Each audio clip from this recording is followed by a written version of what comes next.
Both of them beaten to a pulp. Eyes swollen. They couldn't see in the end. Swaying on their feet. Slipping on the blood. Money's worth. Brought tears to my eyes.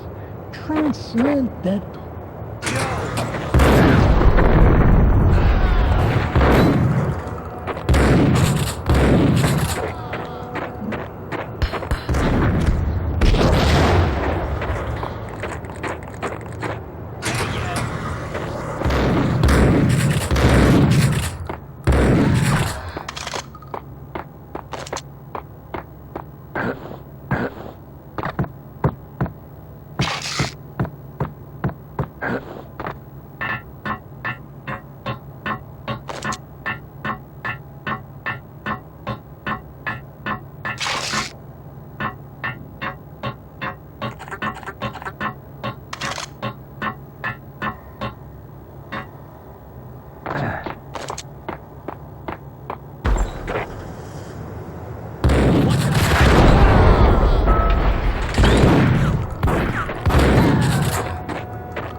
everything? This way.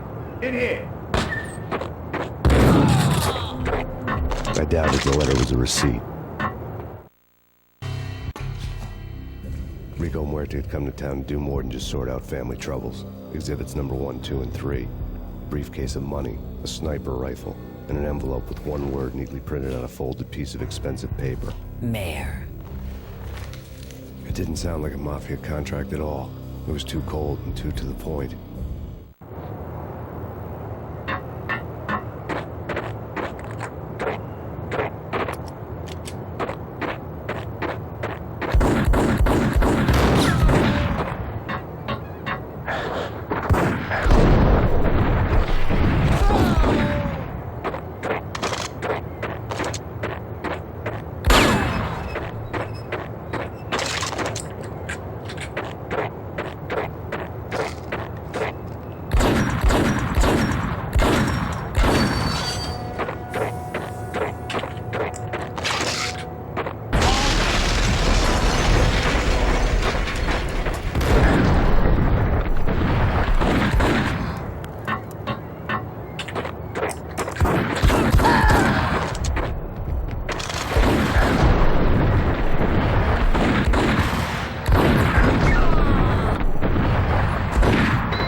Found Boris Dime's ship.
Rust had crept over the sides of the cargo steamer a long time ago.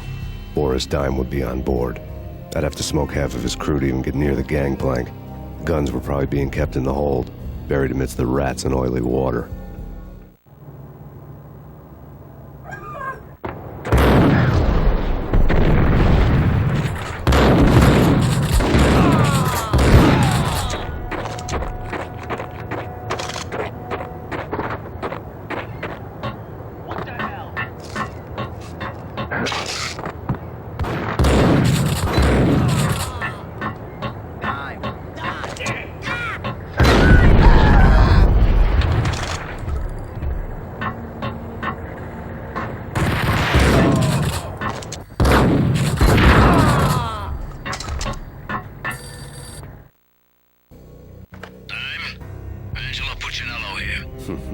Angie, tell me, how much did Dime cost you?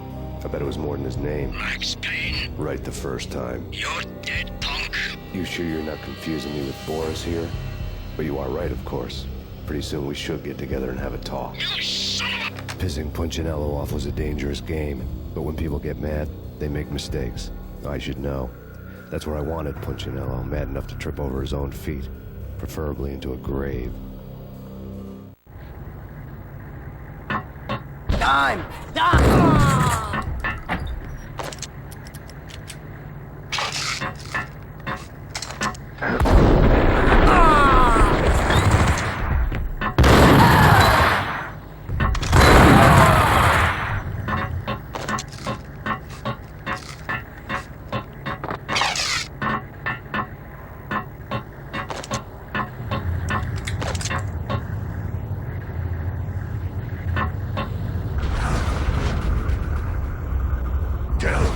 devil with a dime sent you.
Did you get everything you need? Check.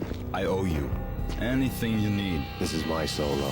When I'm through, Punchinello won't be anybody's problem anymore. Clear as vodka. But anytime you get between a rock and a hard place, just whistle. This could be the beginning of a beautiful friendship. You really get a bang out of this big-time gangster act, don't you?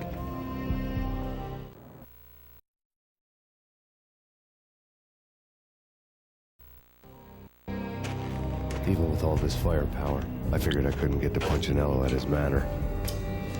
I could only hope that he wouldn't pass a chance to hear me beg, to see he's won. This is Max Payne. I want to cut a deal. Payne, you're a dead man. That's what everybody keeps telling me. I got your ship and her cargo. I want to meet. No pain, no gain. Capiche? You know my restaurant? Yeah, I know it. 1 hour. Punchinello's restaurant had seen better days. Snow was falling like ashes from post-apocalyptic skies, but that was outside. Things would soon get hot in the Don's restaurant. I knew it was a long shot, Angelo Punchinello actually showing up, but there was no crime in hoping.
Get me. The feeling was mutual. He was trying to put out my flames with gasoline.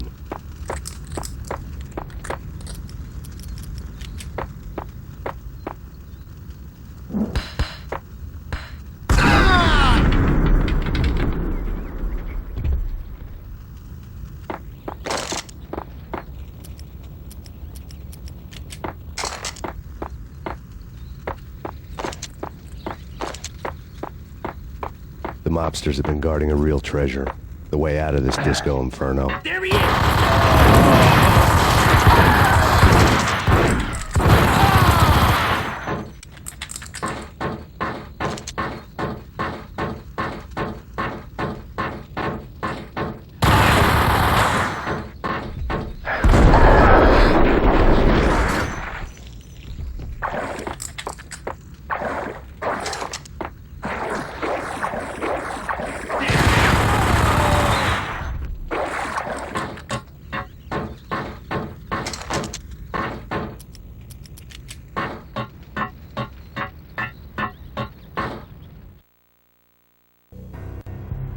Vlad had seen my smoke signals.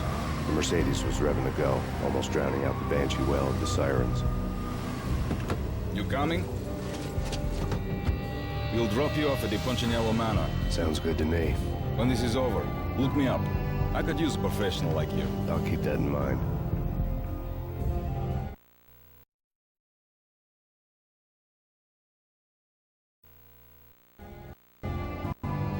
The night groaned with cold. The garden lights flickered nervously. In their light, the falling snow was dead white before the darkness ate it up. I had heard the stories. The trio were mad dogs. They'd have hung the heads of their enemies over the manor gates if the capo had only let them. Punchinello wanted Payne. He'd see the pain. The trick in my situation was that there was no trick, no matter what the movies tell you. No rules, no secret mantra, no roadmap. It wasn't about how smart or how good you were. It was chaos and luck, and anyone who thought different was a fool. All you could do was to hang on madly, as long and as hard as you could. Someone had graciously left the back door open for me and killed the guards. My money was on Mona. I knew the trio would be standing between me and Punchinello. I had read their rap sheets, thick as phone books. No one would be walking out of here alive. The numbing cold of the broken night had followed me in. Upstairs, the trio tangoed down the manor halls to the silent rhythm of their murderous hearts, the blood of their victims rust on their lips. Vince Mugnano, Pilot Providence, a.k.a. Big Brother, and Joe Deadpan Salem. The pistol was a frozen lump in my hand, piercing the skin, gnawing me to the bone.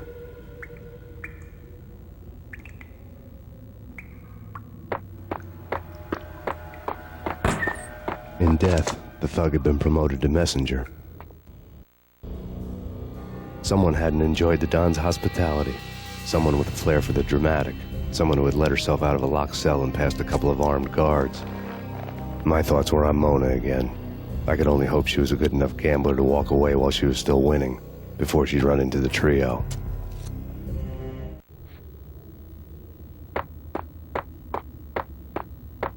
Max Payne?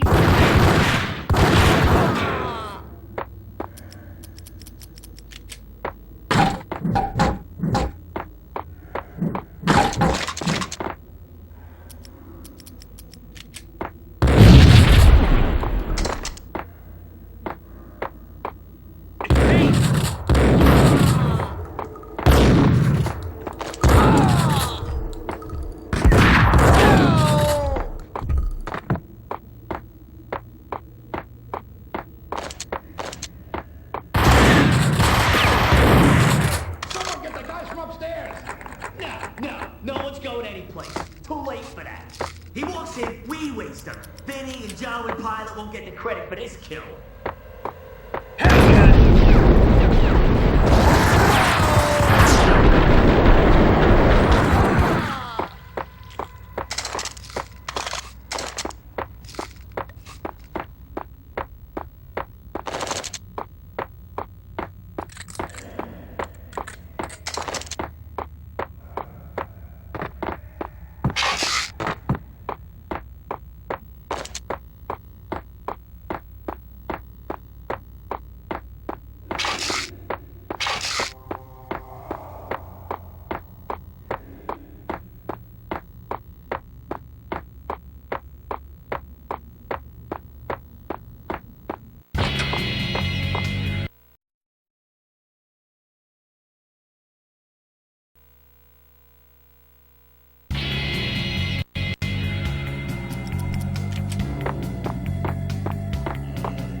It didn't take me long to run into the trio.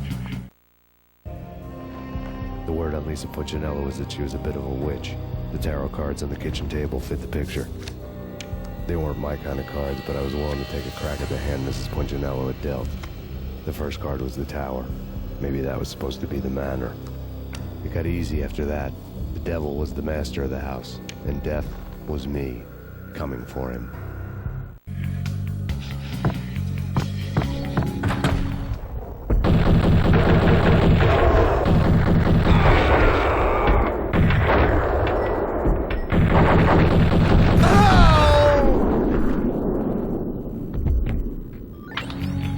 down, 2 to go.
Two down, 1 to go.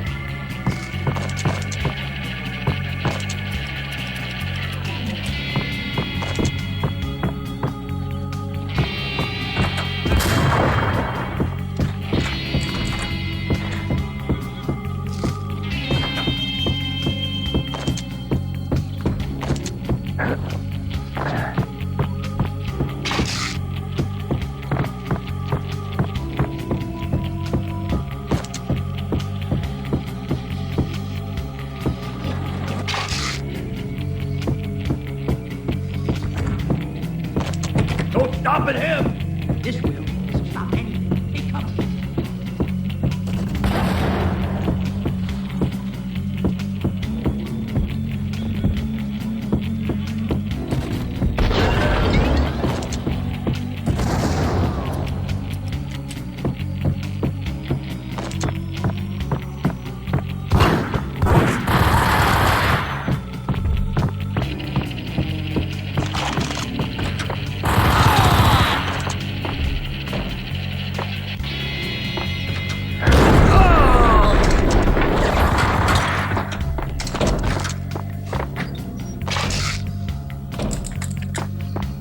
It was too late for her. You're a real angel, Max. I couldn't tell whether it was Mona or her sister. The body was a mess. The sick bastard had really gotten a kick out of it. Seeing her lying there got me thinking about another woman's body on another bed. Got me thinking about a fallen cradle.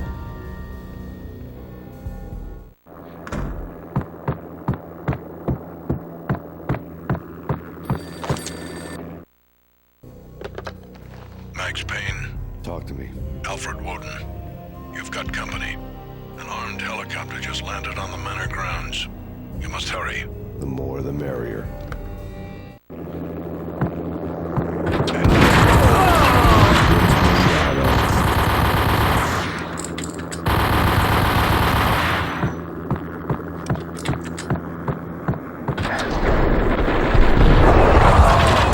Punchinello's trio was done for.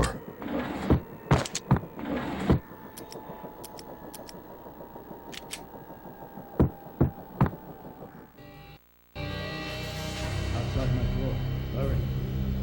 He's coming for me. You gotta hurry. please. I could hear Punchinello on the phone begging for help. He should have been saying his goodbyes. Punchinello was a pushover. The moment I stepped into the room, he folded like a deuce before a royal flush. No, wait. I was just doing what I was told. I couldn't refuse. She's someone high up. Government, maybe. I don't know. He was trying to buy more sand for his hourglass. I wasn't selling any.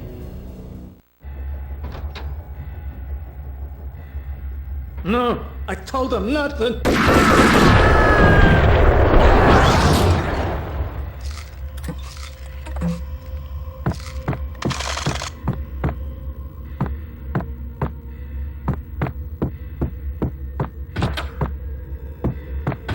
Drop it.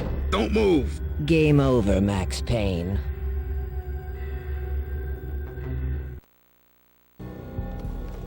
I could tell when I was outgunned. It was time to take another beating. The mystery witch was a real barracuda. Trouble on dagger heels, a smoking assault rifle in her hand, and an army of killer suits behind her. How sweet. I get to kill two birds with one stone. Sooner or later, it was going to catch up with you. Mr. Payne, it's time to show you the benefits of my brew. Be a good boy now. You'd find that Lady Luck was really a hooker. You were fresh out of cash.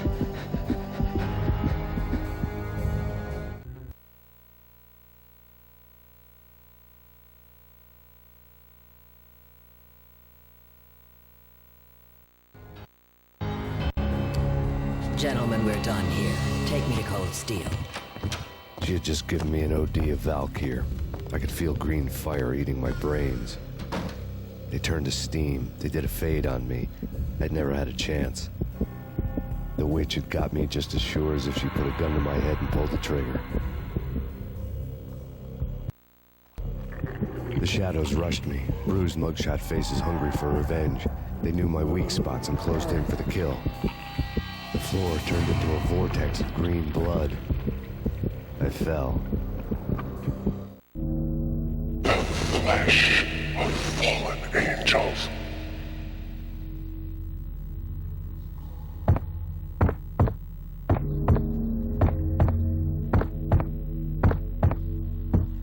Who's there?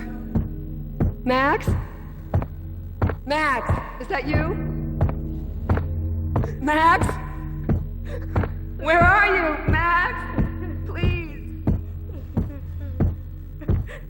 No, please, Max, no, I'm sorry. Please, no, Max. No, please, God, no.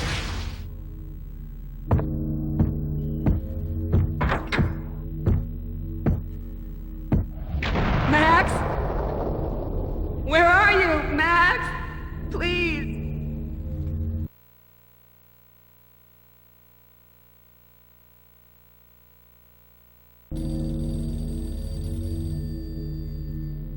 The letter was staring at me.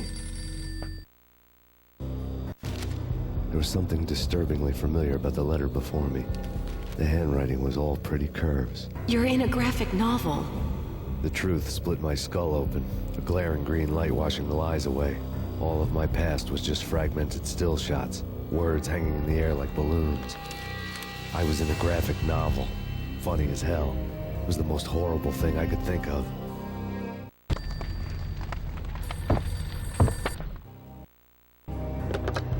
Bartender is shiny stuff, and dreams are made of stupid necromancers. He sings like a banana wrist, having strayed too close to the constellations on their shaved skulls. It was a bad line in a prank call.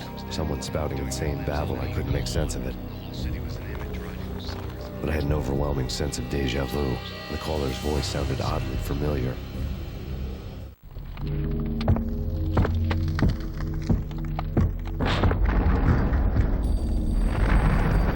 The weird piece of paper looked dangerous.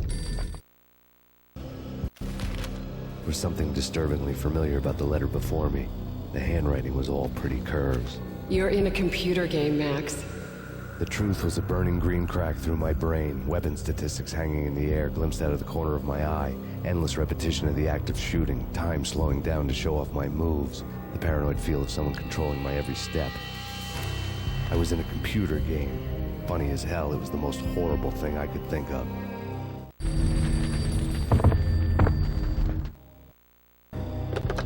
Don't lose it. It's Valk here. The drug. Snap out of it. Try to remember. It was a bad line in a prank call. Someone spouting insane babble. I couldn't make sense of it. But I had an overwhelming sense of deja vu, and the caller's voice sounded oddly familiar.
Max! No! Max!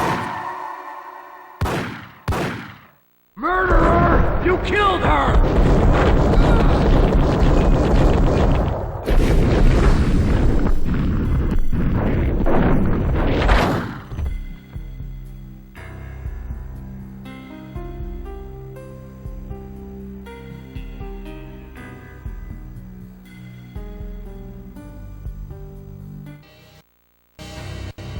Max, something happened at the office today. A strange memo. Something about Vikings. Honey, I gotta run. You can tell me all about it this evening. Have a nice day, darling. The bullet holes were rubies on her chest, blood glowing on her ivory skin. She was so beautiful. The killer was smiling. The flesh of fallen angels.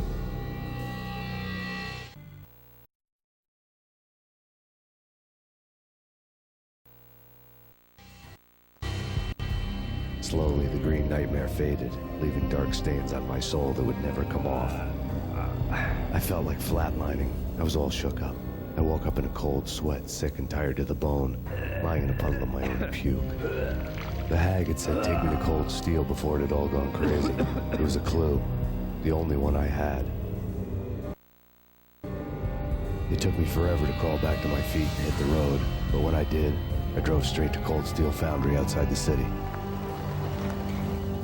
There was a whole lot of action around the place for a freezing winter night. Trucks coming and going, men running. I had the drop on the mystery witch. She thought I was dead. I was on her blind side. I was going in. The bad trip had put me in a crazy mood, adrenaline pumping through my aching veins. Staggering on the mill roof in ice and snow and wild wind, I was a ninja. My kung fu was strong. I wasn't kidding anybody. At best, I was Superman on kryptonite about to fall through a skylight, down to where it was all going down. A half-abandoned industrial area in the middle of nowhere. The factory was a perfect front for any number of illegal activities.